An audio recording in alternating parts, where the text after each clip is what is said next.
So hello students, आज हम आपको बताने वाले हैं Jharkhand board class 12th English score का प्री बोर्ड का सोल्यूशन। और प्री बोर्ड का सोल्यूशन अगर आपने हमारा पुराना वीडियो नहीं देखा है जिसमें हमने आपको एमसीक्यू के सोल्यूशन कराए थे तो हमारा लास्ट वीडियो जाकर देख लो। आज हमको बताने वाले हैं पैसेज वाले क्वेश्चंस का आंसर और आपका लेट राइटिंग का क्वेश्चन। तो यहाँ पर क्वेश्चन देख सकते हैं जो आपका प्री बोर्ड का क्वेश्चन है। इससे पहले आप देखोगे तो मैंने ये एमसीक्यू क्वेश्चन हमने कल लास्ट वीडियो हम कर चुके हैं। अब हम कर रहे हैं पार्ट बी। पार्ट बी का सेक्शन ए में करना है पैसेज। यहाँ एक पैसेज गिवन है और इस पैसेज की बेसिस पे आपको 6 क्वेश्चन है और हर क्वेश्चन के लिए आपको 2 मार्क्स मिलेगा, मतलब कि 12 मार्क्स का आपका आता है यहाँ पर पैसेज का एक क्वेश्चन। तो बहुत इंपॉर्टेंट है। पैसेज को करते कैसे हैं, लिखते कैसे हैं, सब बताएंगे आप धीरे धीरे। ठीक है, ये हमारा क्वेश्चन हो जाएगा और क्वेश्चन होगा हमारा यहाँ अगर आप देखो तो क्वेश्चन नंबर 31, 31, 2, 3, 34, 35, 36, 37, 38। मतलब कि इसमें से आपको कोई 6 क्वेश्चन ही करने होंगे, है ना। सब नहीं करना है, यहाँ पर सिर्फ 6 क्वेश्चन करने होंगे। कि यहाँ पर लिखा है 2 × 6 मतलब 12, मतलब कि आपको एनी 6 क्वेश्चन ही करना है, कोई भी 6 करना है 8 में से। ठीक है, ये हो जाएगा। इसके बाद हम इसको भी सॉल्व करेंगे। उसके बाद हमारे पास आएंगे तो ये आपके जो क्वेश्चन थे मैंने कहा था ये आपको बुक से मिल जाएगा, जो कि आपको कोई भी 6 क्वेश्चन करना होगा यहाँ से, जिसमें से और हर क्वेश्चन के 3 मार्क्स मिलेंगे तो 18 मार्क्स यहाँ से हो जाएगा, जो कि सेक्शन बी की बात करते हैं। और आते लास्ट में हमारा सेक्शन सी। तो सेक्शन सी में मैंने कहा था यहाँ पर आपको कुछ लेटर राइटिंग होंगे, कुछ नोटिस आएंगे। तो इन सभी का भी हम आपको आज सोल्यूशन बताने वाले। तो हम आज को आपका जो सोल्यूशन बताएंगे वो हम पैसेज बताएंगे और साथ में हम इसका आपको जल्द ही इसका भी हम बताएंगे सोल्यूशन कि लिखना कैसे है। ठीक है, तो स्टार्ट करते हैं। तो ये हमारा पैसेज, जो मैं पैसेज बताया वही क्वेश्चन है। पहले देखो पैसेज को पढ़ते कैसे है ना। देखो पैसेज को पढ़ने का तरीका होता है कि पहले स्टार्टिंग करो, है ना, और पहले 2 लाइन को थोड़ा सा स्लो पढ़ना से आपको आइडिया मिल जाएगा कि किस चीज़ के बारे में बातें हो रही है ना। तो स्टार्टिंग हम थोड़ा स्लो से करते हैं, उसका थोड़ा सा स्पीड बढ़ाना, है ना। फिर बीच में आपको कुछ 1-2 लाइन ऐसे आएंगे जहाँ पर थोड़ा सा आपको स्लो होना पड़ेगा, मतलब थोड़ा सा स्लो रीड करो, क्योंकि वहाँ पर आपको चीज़ें जो बहुत कॉम्प्लेक्स फॉर्म में लिखा रहेगा, सिंपल वे में लिखा नहीं रहेगा। लेकिन आप जब पैसेज को पढ़ते हो तो आपको एक ओवरव्यू मिल जाता है स्टार्टिंग से पढ़ने से ही कि हाँ कुछ तो इसमें कुछ तो बात कही जा रही है किस चीज़ के बारे में। जैसे स्टार्ट करते हैं, क्वेश्चन कहता है one of the greatest mysterious of bird life is travelling, है ना। कहता है कि जो मिस्टीरियस ऑफ बर्ड लाइफ है, यानी एक बर्ड के लाइफ का जो सबसे बड़ा फेज होता है वो क्या होता है, ट्रैवलिंग, है ना। उस समय life through out the life यानी पूरे लाइफ भर से ट्रैवल करना पड़ता है। लिखता है every year during autumn and early winter, कहता है कि हर साल ऑटम और अर्ली विंटर में, मतलब कि शरद ऋतु और ऑटम मतलब हो गया आपका शरद ऋतु और अर्ली विंटर मतलब हो गया कि सर्दी ऋतु आने के पहले, है ना, आता है। तो birds travel from north region of Asia, Europe and America.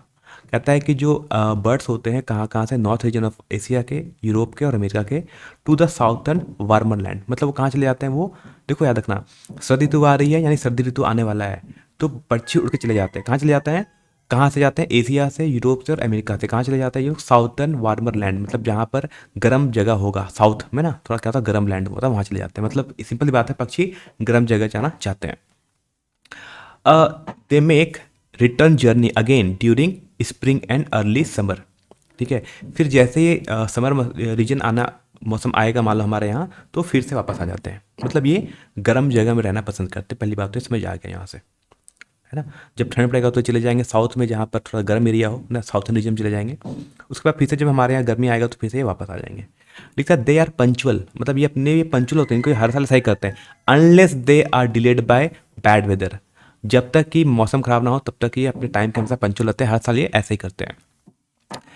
अब क्यों पंचुअल नहीं हो पाते हैं, तो यहाँ लिखता है कि they face many danger and hardship while travelling long distances through air, over hills, forest, plains and large stretch of water, है ना। ये बहुत सारे डेंजर फील करते हैं, बहुत सारे इनके सामने कठिनाइयाँ आती हैं, हर मतलब कठिनाइयाँ आती हैं वाइल ट्रैवलिंग, यानी जब ये ट्रैवल करते हैं। जैसे वाइल ट्रैवलिंग लॉन्ग डिस्टेंसेस, जैसे अब ये लंबी दूरी जब तय करते हैं।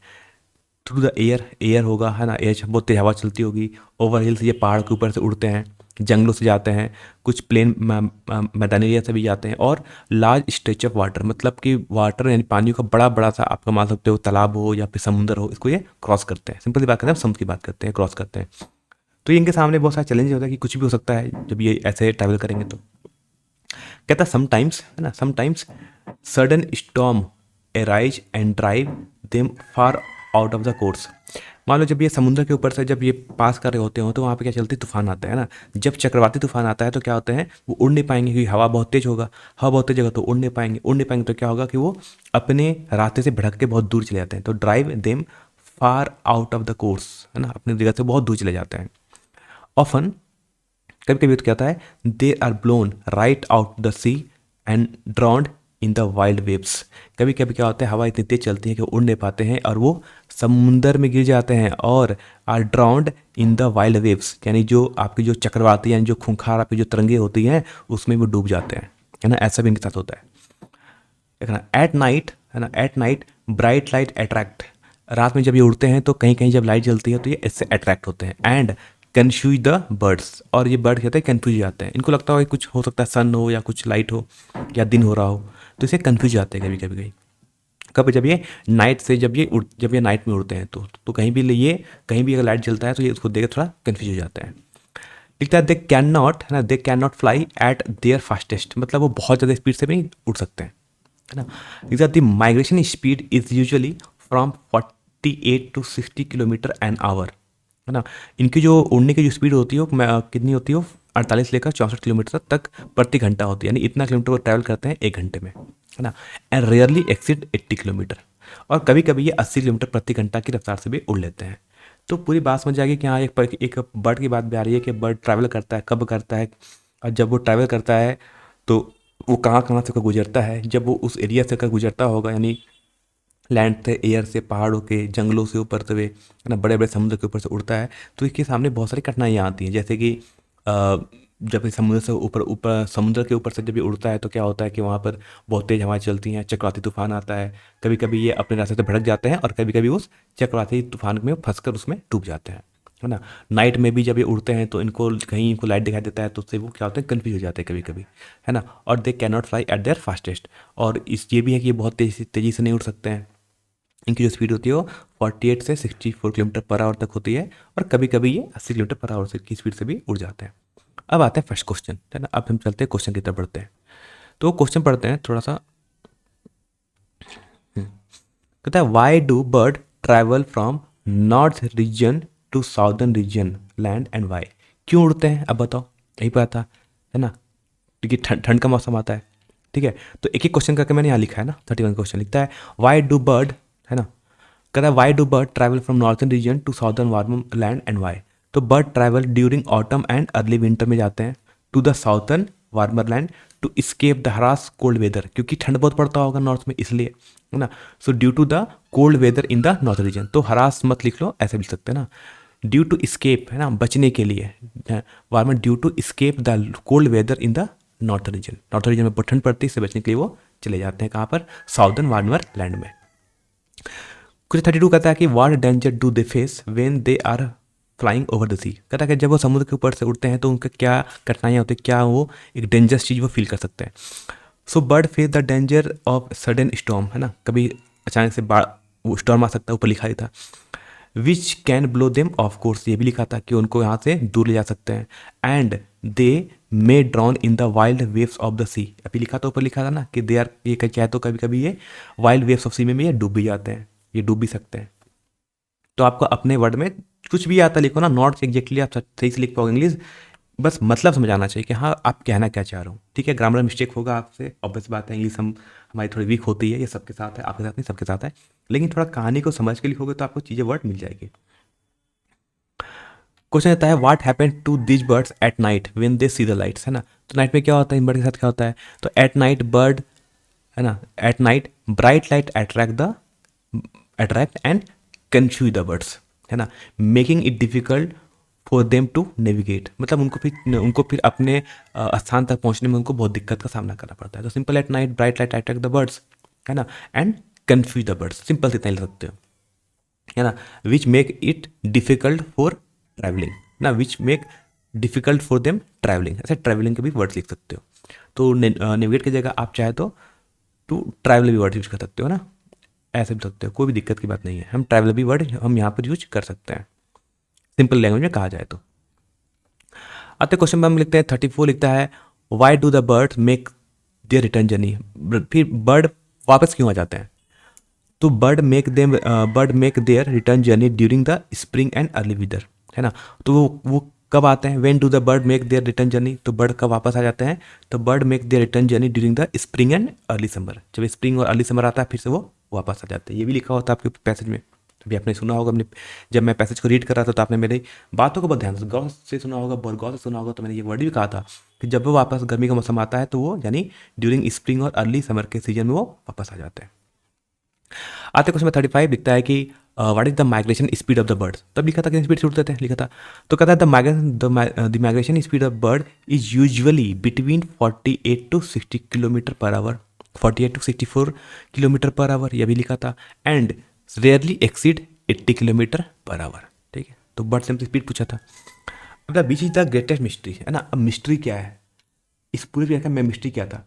तो the greatest mystery the phenomena is bird migration and how they navigate long distances across various regions. तो लिख सकते हो वेरियस रीजन और प्लेसेस, है ना, वेरियस प्लेसेस लिख सकते हो ऐसे।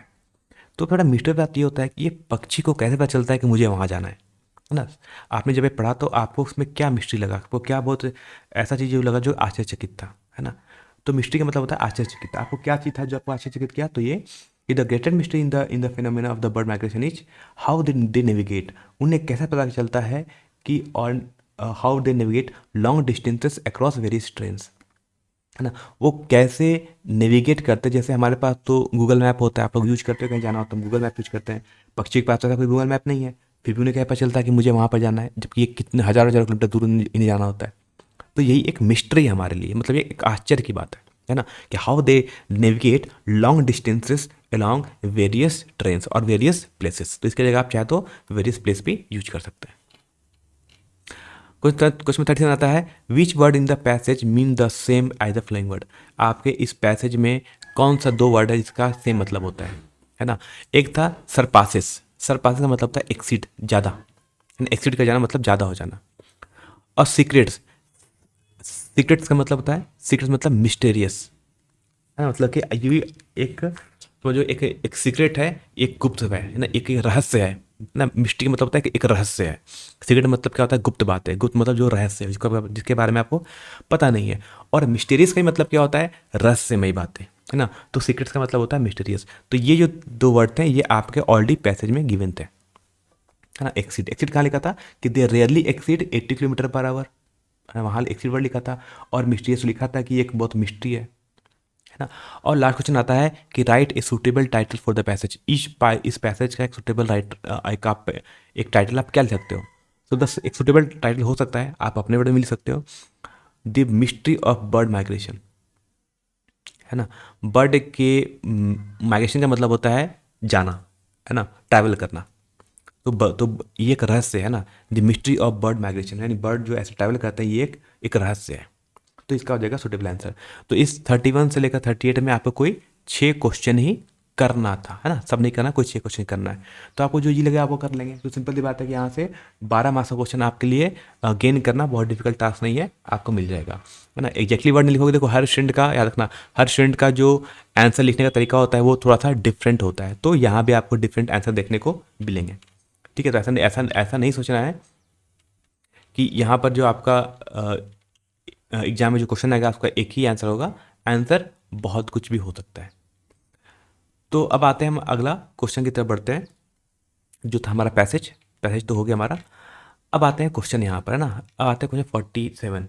कहता है एक मिनट देखते हैं, आई थिंक यहाँ हमने लिखा होगा। आते हैं क्वेश्चन 47 में।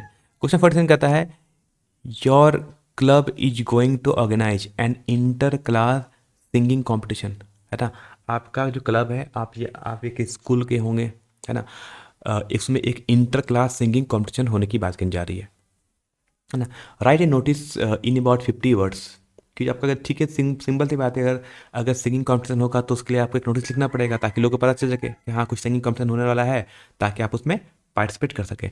अब देखो कि जब भी आपके पास नोटिस लिखने आता है तो नोटिस में आपको मैक्सिमम बातें होती है वो ऑलरेडी लिखी होती है कि आपको करना क्या है उसमें। तो लिखता है write a notice in about 50 words, 50 words लिखना, इससे ज़्यादा नहीं, है ना। Inviting name of the students who want to participate it. मतलब आपको इन्वाइट करना है कि दोज हु आर इंटरेस्टेड, है ना, they can give their name to the office और टू द क्लब मेंबर, है ना। गिव ऑल नेसेसरी डिटेल्स, उसमें आपको कुछ डिटेल्स बताना है कि क्या क्या होने वाला है ना, कि सिंगिंग किस किस लैंग्वेज में होना सकता है। तो भी आपको लिखना पड़ेगा। अपने वर्ड से कुछ भी लिख सकते हो, है ना। ऐसा नहीं मत सोचना कि एक रटा रटा है जो मैं बताऊंगा वही लिखना है, आपको सोचो क्या क्या क्या लिखना चाहोगे, है ना। अपने जो भी इंग्लिश आती है उसी लैंग्वेज में आपको लिखना है। और इसमें नाम क्या लिखना है, नाम लिखना है अमृत या अमृता। अगर आप बॉयज हैं तो अमृत लिखेंगे और जो गर्ल्स हो अमृता लिखेंगे, है ना। वो ये है कौन, तो सेक्रेटरी है music club of future foundation school Chennai. तो स्कूल में अपना अपने स्कूल का नाम मत लिख देना कि आपके स्कूल का नाम और आपके कॉलेज का नाम, लिखना क्या है music club of future foundation school Chennai. जो एड्रेस लिखा है जिस स्कूल का नाम लिखा है उसी को आपको लिखना है। तो स्टार्ट करते हैं पहले 47 में क्वेश्चन से, कहते हैं इसका सॉल्यूशन क्या है। तो ये रखना, ये सब जाएगा सेंटर पे, ठीक है। ये रखना, ये सब जो मैं लिखा है ना इसको लिख देना सेंटर पे, ठीक है। ये रहेगा बीच में, कहाँ पर आएगा, ये रहेगा सब सेंटर में, ठीक है। थोड़ा फॉर्मेटिंग का पंगा हो गया है। तो मैं यहाँ पर जो कुछ भी लिखा हूँ, है ना, ये जो कुछ भी लिखा है ये सब का सब कहाँ चला जाएगा, ये सब का सब चला जाएगा सेंटर पे, है ना।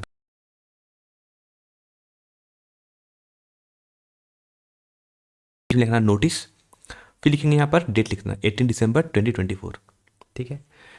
51 लिखना है तो लिखना we are excited to announce, है ना। क्या लिखना है देखो, लिखना है we are excited to announce an inter class singing competition, है ना। हम एक्साइटेड हैं किसके लिए, अनाउंस कर रहे हैं एक इंटर क्लास सिंगिंग कॉम्पिटिशन के लिए।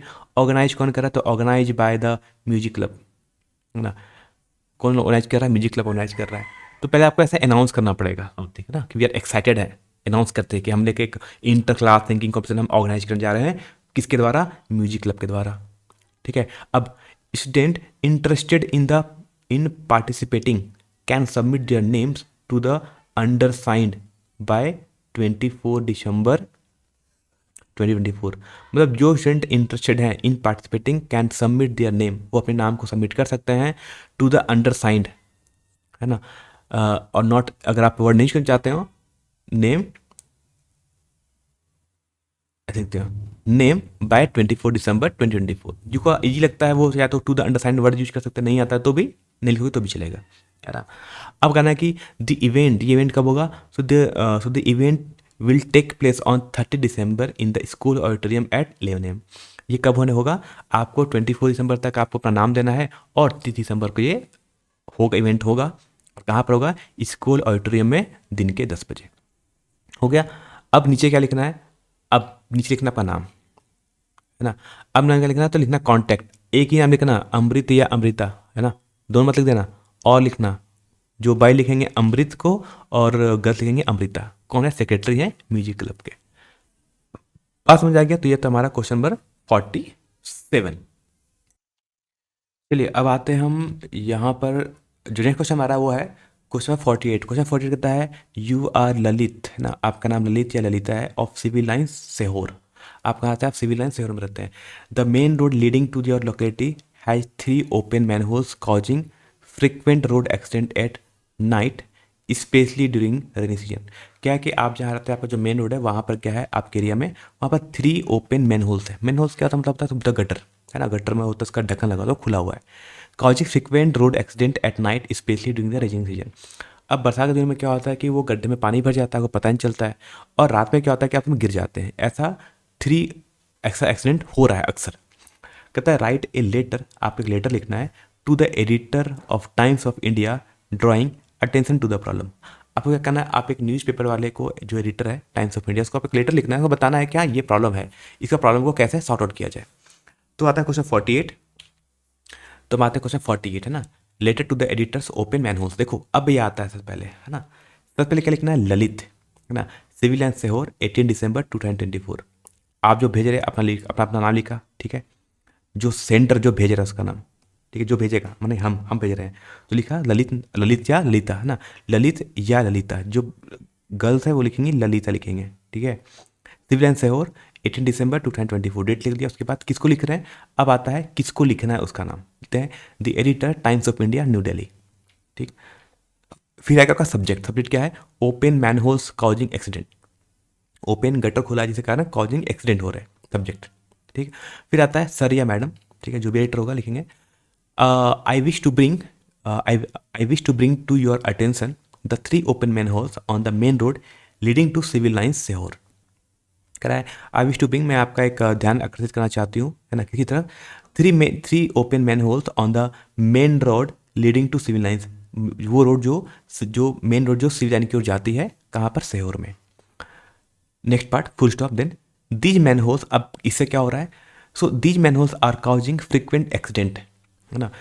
इसके कारण, इन मैन होल्स के कारण क्या हो रहा है कि फ्रिक्वेंटली मतलब बहुत जल्दी जल्दी कुछ एक्सीडेंट हो रहे हैं, specially at night and during the rainy season, है ना। व्हेन विजिबिलिटी इज लो, कहते हैं स्पेशली ये नाइट में होता है, और कब होता है, and during the rainy season, यानी जब रात के समय बारिश होती है उसमें आपकी विजिबिलिटी कम हो जाती है, आपको दिखाई कम देता है क्योंकि बारिश हो रही होती है, इसी कारण ये एक्सीडेंट ज़्यादा होते हैं। This situation poses a grave danger to the commuters and need urgent attention, है ना।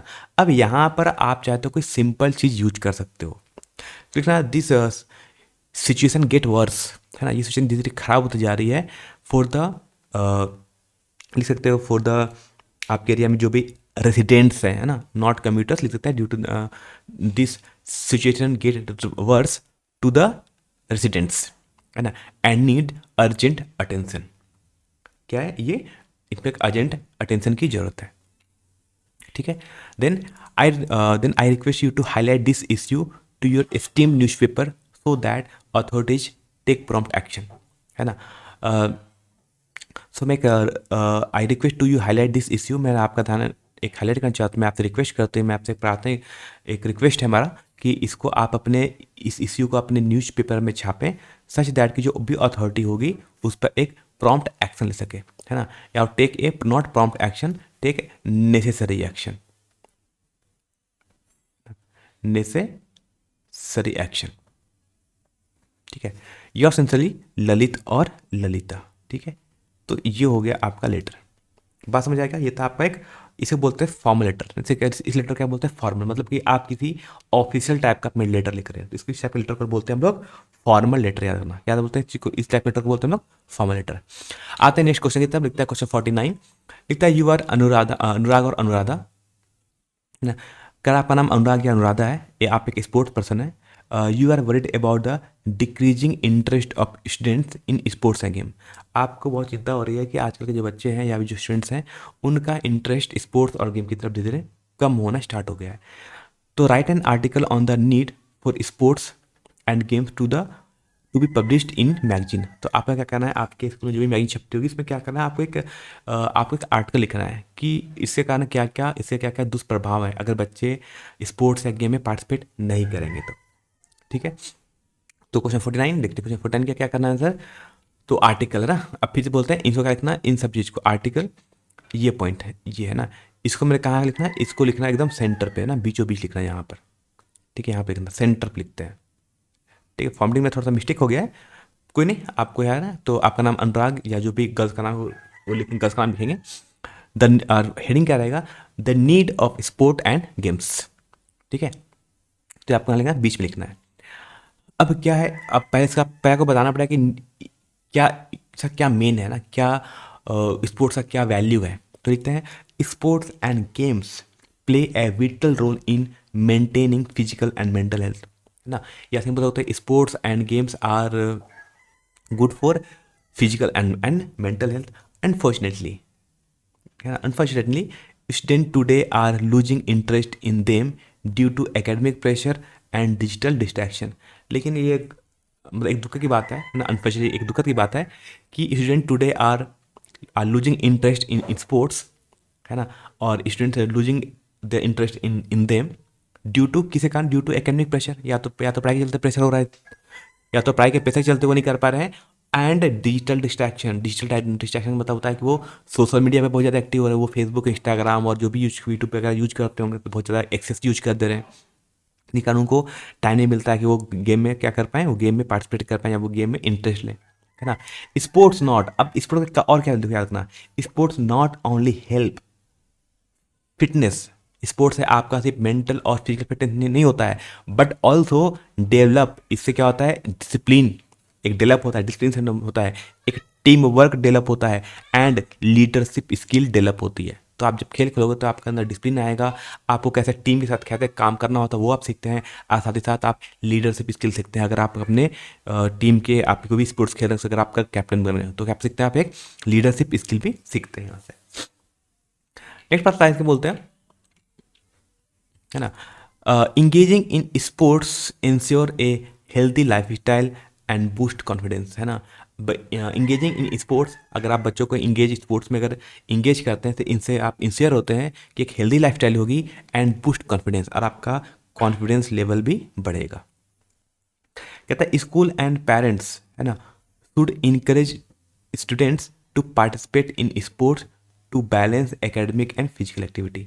तो कहता है कि स्कूल और पेरेंट्स को शुड करना चाहिए, इनकरेज करना चाहिए स्टूडेंट्स को to participate in sports, sports में पार्टिसिपेट करने के लिए। क्यों? To balance academic and physical activity, यानी पढ़ाई भी जरूरी है और आपकी फिजिकल एक्टिविटी भी जरूरी है। तो इनको बैलेंस करने के लिए क्या करना पड़ेगा? बैलेंस करने के लिए स्टूडेंट और पेरेंट्स को बच्चों को इनकरेज करना पड़ेगा।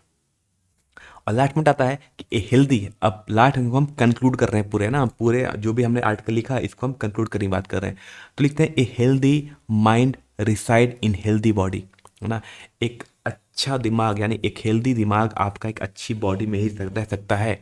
And sports are the key to achieving both, और स्पोर्ट्स क्या है? स्पोर्ट्स में आपको दोनों मिल जाता है। क्या मिल जाता है? एक हेल्दी माइंड मिल जाता है और एक हेल्दी बॉडी भी मिल जाता है।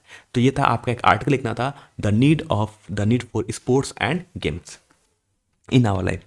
आते हैं नेक्स्ट पार्ट, आते हैं क्वेश्चन पर, हम बात करते हैं 50 के लेवल। लिखता है your friend live in Mumbai, है ना। कह रहा है your friend live in Mumbai, आपका एक दोस्त मुंबई में रहता है। इनवाइट हिम और हर, अगर वो आपका फ्रेंड को एक लड़का भी सकता है, एक लड़की भी सकती है, तो इनवाइट हिम और her to join in new year celebration with you at your residence in 21 Amritpuri Jaipur. You are Rahul और रिया, है ना। आपका नाम राहुल या रिया है और आप न्यू ईयर में आप सेलिब्रेट कर रहे हैं, जबकि आप मुंबई में रहते हैं, है ना।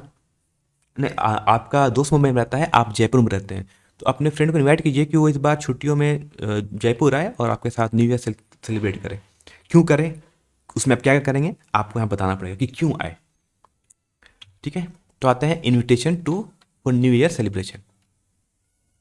लिखना है तो अपना लिखिएगा एड्रेस 21 अमृतपुरी जयपुर, डेट लिख दिया, फिर डेट डियर फ्रेंड। यहाँ पर अपने फ्रेंड का नाम लिखना है, जो भी फ्रेंड का नाम है ना, लाइट नाम को लिख लो, रामू रामू सामू जो भी लिख सकते हो वहाँ पर। तो आप अपने लिखना है डियर फ्रेंड या dear Ramu, I hope you are doing well, मुझे आशा है कि आप अच्छे कर रहे होंगे, है ना।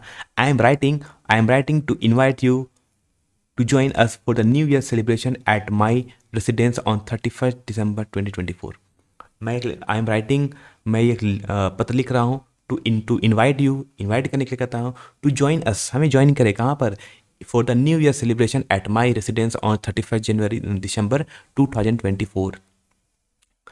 Then full stop, then let's welcome the new year together with lot of fun and joy, है ना। लेट्स हम क्या करेंगे? हम नए साल का स्वागत करेंगे कैसे? A lot of fun and joy के थ्रू, है ना। प्लीज लेट मी नो, अब से पूछो इफ़ यू कैन कम, तो आप मेरे प्लीज लेट मी नो, कृपया मुझे बताओ क्या तुम आ सकते हो। Let me know if you can come, क्या तुम आ सकते हो। इट वुड बी ग्रेट, अगर आते हैं, अगर बहुत अच्छा होगा, है ना। इट वुड, बहुत अच्छा होगा। It would be great to celebrate together, आपस मिलकर इसे सेलिब्रेट करना एक बहुत अच्छा लगेगा मुझे, है ना। Looking forward to your reply, मैं आपके रिप्लाई का इंतजार कर रहा हूँ। योर लविंगली, है ना। ये आप एक कैसा लेटर लिख रहे हो? एक पर्सनल मैसेज लिख रहे हो, इसको बोलते हैं इनफॉर्मल लेटर, है ना। लेटर कैसे लिख रहे हो? आप एक लेटर लिख रहे हो इनफॉर्मल, मतलब एक दोस्त को लिख रहे हो, दोस्त को, रिश्तेदार को लिख रहे हो, तो ये हो जाता है हमारा इनफॉर्मल लेटर।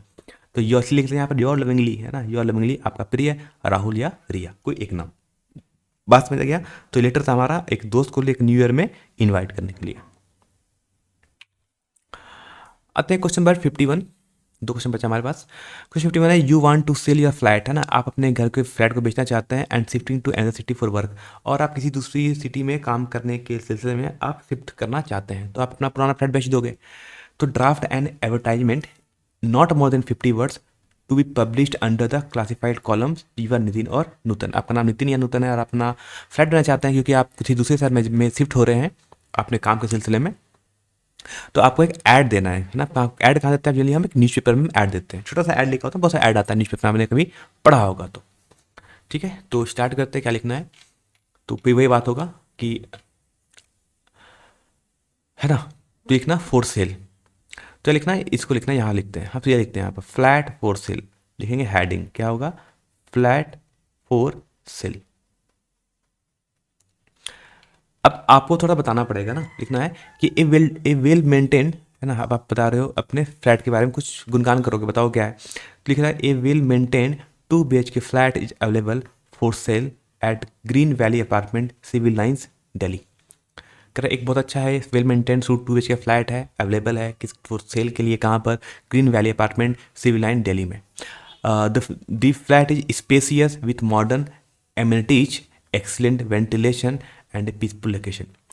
तो अब आपको अपने फ्लैट के बारे में बताना पड़ेगा ना कि फ्लैट क्या है। तो देखते हैं कि द फ्लैट स्पेसियस है, अच्छा खासा बड़ा फ्लैट है, विथ मॉडर्न एमिनिटीज, मतलब उसमें कुछ आधुनिक उपकरण लगे हैं, जैसे बोलते हैं ना गीजर लगा होता है या मॉडल किचन होते हैं, तो मॉडर्न एमिनिटीज उसमें सब लगे हैं, अच्छी कुछ सब कुछ फिट किया हुआ है। एक्सलेंट वेंटिलेशन है, हवा आने के लिए, बहुत वेंटिलेशन भी अच्छा किया हुआ है हवा आने के लिए, और एक पीसफुल लोकेशन पर ये आपका फ्लैट है ना। इंटरेस्टेड बायर्स जो भी खरीदने के इच्छुक हैं वो please contact Nitin at this number, है ना। दिस नंबर पर कुछ भी लिख सकते हो, है ना, एट दिस नंबर पे कुछ लिखता है। तो नितिन और नहीं, अपना नंबर नहीं लिखना, डोंट राइट योर नंबर, है ना। So don't write your number, पहली बात, डोंट राइट योर नंबर और अदर नंबर, योर और अदर नंबर, कोई भी रैंडम लिखना है, ठीक है, कुछ भी 9536 तो 9875 सब यहाँ इसे लिख लो, है ना। उल्टा लिखो, 9 9 8 7 6 5 4 3 2 1 0, ऐसे लिख दो, ठीक है, ऐसे भी हो जाएगा। तो बात समझ आ गया।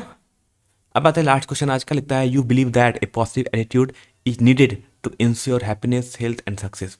कह रहा है कि एक पॉजिटिव थिंकिंग हमेशा बहुत जरूरी होता है, किसके लिए, एक हैप्पीनेस के लिए, हेल्थ के लिए और सक्सेस के लिए। यू आर सुमित या सुमन, आपका नाम सुमित या सुमन है, right an article on advantage of positive attitude. तो लाइफ में एक पॉजिटिव एटीट्यूड होना चाहिए, एक पॉजिटिव थिंकिंग होनी चाहिए, इसका क्या एडवांटेज है, इसको लेकर आपको एक आर्टिकल लिखना है। तो शॉर्ट में लिखेंगे, आर्टिकल लिखेंगे, सिंपल सी बात है। तो हाँ, तो यहाँ से ऐड करते हैं ना, लिखते हैं यहाँ से, ये हो गया हमारा फॉर्मेट पूरा, ठीक है। तो ये पूरा पूरा हमें यहाँ से यहाँ तक स्टार्ट करके लिखना है। तो होता है advantage of a positive attitude by Sumit और सुमन, जो भी लिख लेंगे बाय सुमित और सुमन, ठीक है, दोनों मत लिखना, कोई एक लिखना है, ठीक है।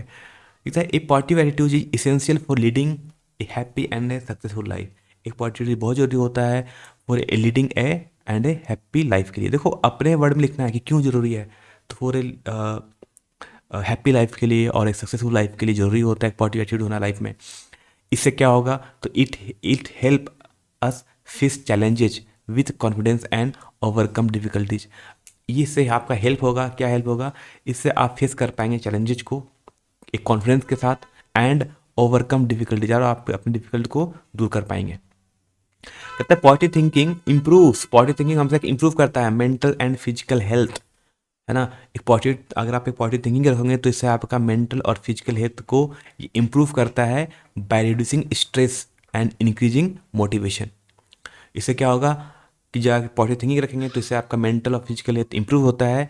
क्यों, और इम्प्रूव कैसे होगा, by reducing stress and increasing motivation. आपका स्ट्रेस कम होगा, आपका टेंशन खत्म होगा, और आपका जो मोटिवेशन लेवल है वो बढ़ जाएगा। तो मोटिवेशन जब लेवल आपका अच्छा होता है तो आपका मेंटल और फिजिकल हेल्थ भी अच्छा होता है।